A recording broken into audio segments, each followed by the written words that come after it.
আমি বিদেশ আইবার আগে ভাবতাম কি জানেন, বাংলাদেশে শুধু আবাল আছে, বাংলাদেশের মানুষ শুধু আবাল আছে, বিদেশ কোনো আবাল টাবাল আয় না, এই কথা আমি মনে করতাম। কিন্তু হিদিন এক কাস্টমার আইছে আমার কাছে, চুল কাটবো শিপ করবো, চুল কাটা শিপ করার মাঝে অনেক কথা উঠছে, অনেক কথা কইলো। হ্যাঁ, এক দালাল আনছে, দালাল লাইনে সিরা লিগা 3 বেলা জায়গাতে 1 বেলা ভাত দেখাইবার লিগা। আর মনে করো কোনো কিছুতে না আইবার লিগা, তে কথাটা শুনে অনেক খারাপ লাগলো। কথাটা শুনে অনেক খারাপ লাগলো। আমার কাজে লিড আইছে 30 টাকা, আমি লাগছি 15 টাকা। 15 টাকা লাইক সেরে হ্যাঁ কইছে আর কোনো কাজ কাম নাই, এই সেই বকর সকর কইছে। 2 দিন পরে হ্যাঁ লাগাল পাইছি একটা চা নিয়া হাইতাছে।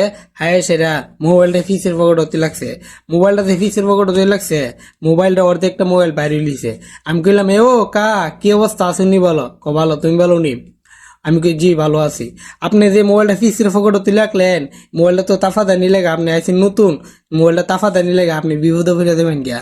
উমা হে আমার তোমার কইছি এতলা কথা কইতা, তুমি মনে মোবাইলটা নিই তো আইছো, এই কারণে সুযোগ পাইছো না, এই কারণে অনেক কথা আমার কইতাছ। কিরম আবালের ঘর আবাল, আমি চাইছিলাম এর উপকার করার জন্য। হ্যাঁ, আমার কথাটা দামই দিল না।